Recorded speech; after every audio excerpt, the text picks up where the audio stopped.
think you have to be careful now. You might have pushed them too far.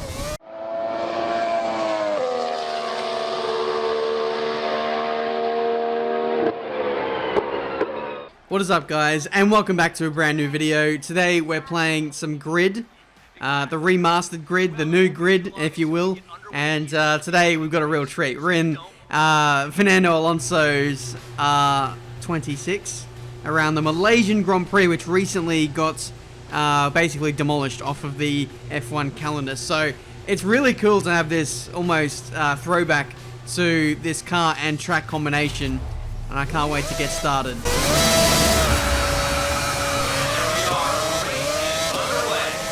Good luck, my friend.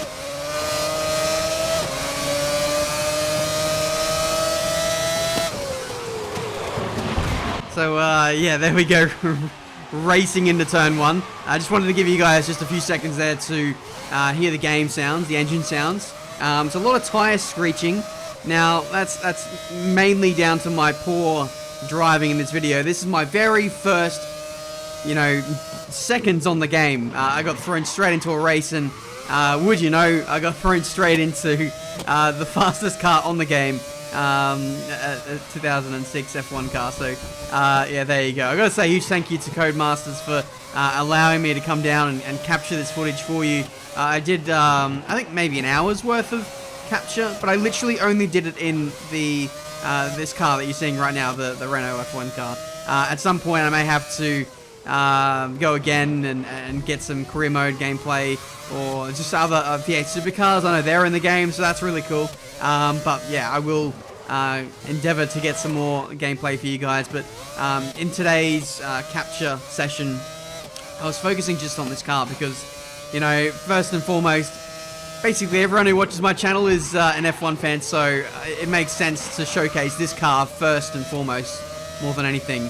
So yeah, this gameplay is captured, well, it's taken while I'm on a controller, so I'm not on a wheel, and you guys know that I'm primarily a wheel user. I used to be a controller user like 7-8 years ago, but I don't really pick up the controller all too much these days. So when it comes to a driving game, it's very alien to me. So, oh jeez, another thing I was massively underestimating was the braking prowess of these cars. They don't stop as well as F1 2019, and so I was really struggling with that at the early stages. But yeah, I really apologize about my twitchy steering.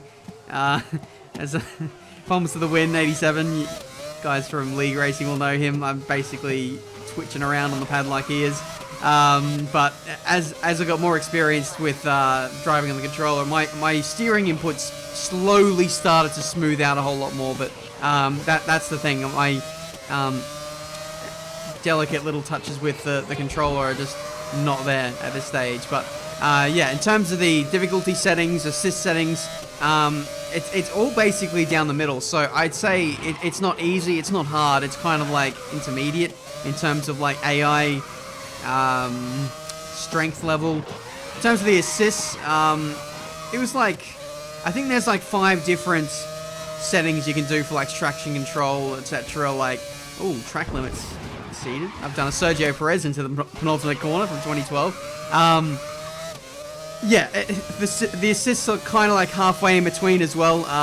In the next race, I believe I turn off all the assists and we have a real hot go at that. But yeah, it's interesting. It's not simulation by any means. Even the F1 games aren't fully simulation. This is much more arcade in the way that the car handles and responds to your inputs. You can actually drift these cars through corners if you so want to. It doesn't happen easily, but if you floor the throttle and go full lock with the steering, at some point you can actually start to drift. So you got to take that in mind, that this isn't a simulation. This is just a bit of fun, just like the original Grid, just with a few modern twists. Like, graphics are a whole lot nicer. They've refined the handling a little bit. The AI is a lot nicer, a lot more random and sporadic. They can have absolutely huge crashes. I've seen from earlier builds, which I tested out. They've polished that now, and when the AI do have those catastrophic crashes, it's a whole lot more rare, I suppose, but they still do happen. But for the rest of this lap, I'm going to allow you guys once again to hear the game sounds, and then we'll move on to the next race, which is actually at night.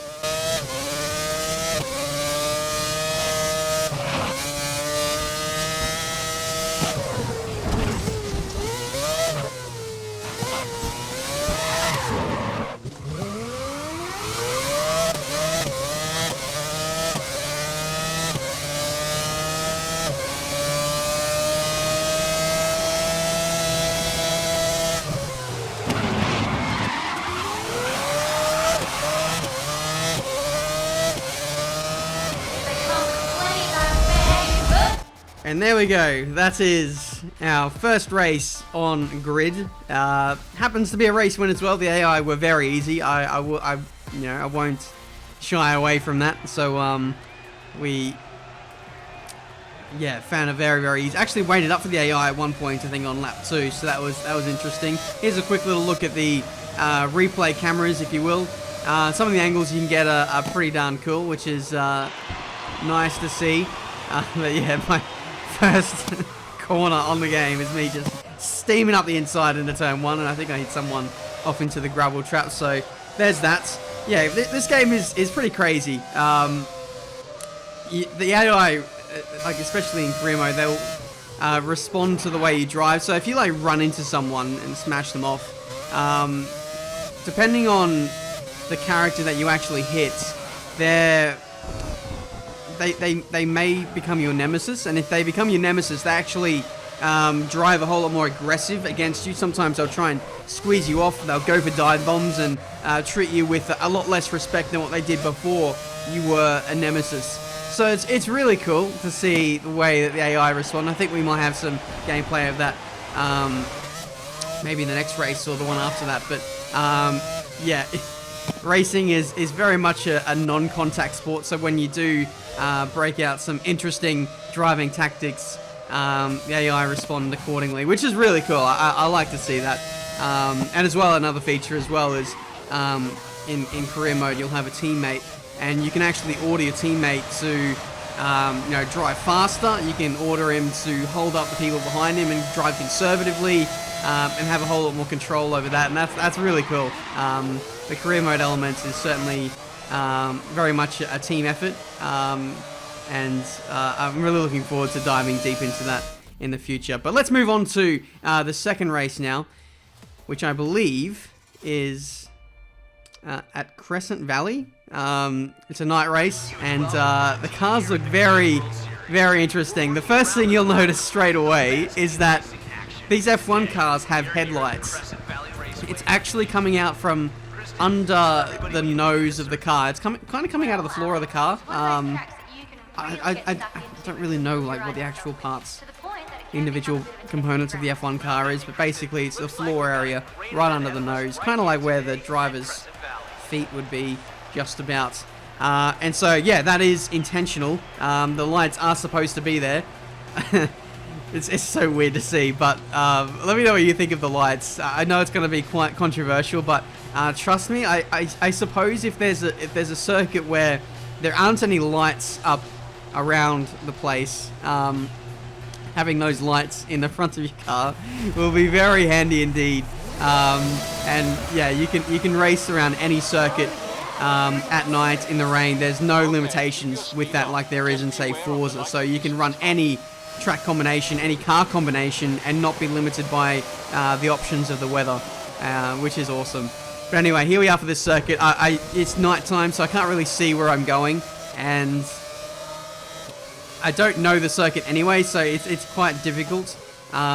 Chris Groves, who was right next to me, the community manager for Gritty, was telling me this is a bit like Daytona a little bit, how you've got like the oval section and then you've also got the infield. This is more reminiscent of say, the infield, I guess, which didn't really help me because I know Daytona a little bit, but I don't know it like massively just by doing a 24-hour race there. Yeah, this circuit is entirely different altogether, so I was just trying to find my feet a little bit, and I think this is, yeah, where I turned the assist down a little bit. You can see there, that's evidence of the car drifting a little bit through a longish corner, just holding that slide. It's not exactly fast, but you can drift. So it's there if you want to exploit that mechanic as well. There we go. There's a nemesis, Clara Monitz. I've absolutely smashed her into the braking zone, and now once we come up against her, she's going to be not too happy to see me, I suppose. Is that another nemesis I've made? No, that might be my teammate. Even though this is just an exhibition race, this isn't career mode. This is, oh dear. Yeah, spun off there. I might have to do a rewind here. And I think at the time, I didn't know like what the rewind feature was. Had to ask a member of staff what that was. And we're going to flash back to an earlier spot. So, yeah, this is just a very raw look at the gameplay. Perhaps in the next one, you'll see a bit more of a polished effort in my driving.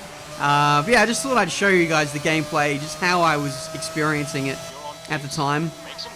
It was, yeah, quite difficult to get used to, I suppose. Of course, any game is. It's not going to be a walk in the park straight away. If it is, then I think that's going to be quite disappointing, because you want to have this learning curve where you, you know, start off, you know, how you start off, but then you obviously want to improve the more time you put into the game. Now, I was just playing this in like a lounge room setting. There's a big boy TV. I think it was like 50 or more inches. HDR, 4K. This video is in 4K, by the way. Probably put that in the title. But yeah, so the response time may have been a thing. I didn't really notice any kind of input delay like I normally do with a big TV. But bear in mind that could bear a factor in as well as to like my reaction times, and like catching the car is probably the biggest thing. Like when you start to slide around and you need to put in some opposite lock, having a big boy TV that is a little bit delayed can really, I don't know, I find it really annoying. I can't play any racing games, or any games for that matter, when there's a huge delay. My setup back home is like a 1 millisecond gaming monitor, just to reduce those that delay, just to be extra sweaty. But yeah, you can see so far I'm quite struggling. Had a couple of rewinds, nearly killed someone up ahead, so that's not great. Got our teammate behind us. We've still got Clara in front of us. We're doing our absolute best to try and catch up to her.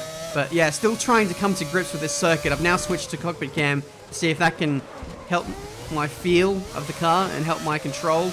I didn't exactly like that, which was interesting. Like I said, if I was not on a pad, it would be a whole lot easier for me. And I feel like driving in cockpit view will be a must. It's just that when I'm on a controller, I don't know, there's something a whole lot more different about it. It's like much more of a casual feel.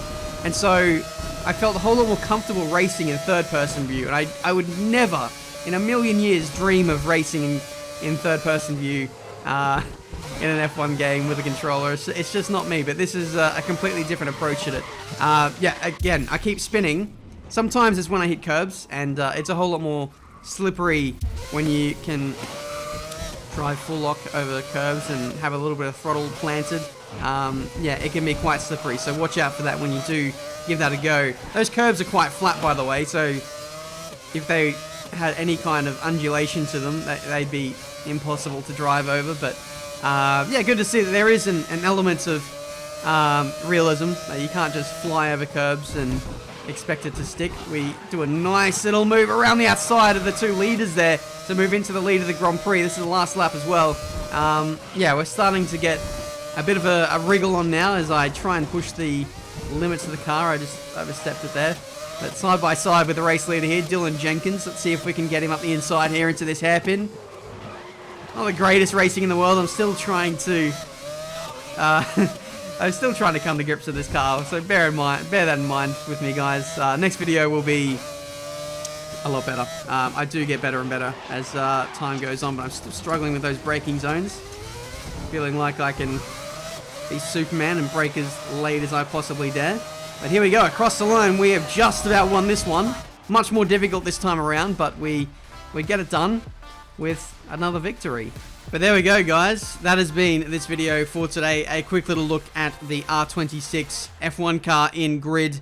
And hopefully you guys enjoyed. Leave a like if you did. Subscribe to the channel if you're new to see plenty more racing game content. I do have another video coming. It will be a race around Barcelona, the street circuit, and also a race around Okutama GP. It's basically a racetrack around a mountain. It's pretty crazy, so stay tuned for those videos. I've also got merchandise releasing today at 6 PM UK time. I'll leave a link to that if you want to pick up some merch for yourself. And yeah, thank you so much for all your support as always. And I'll be back with a brand new video very soon.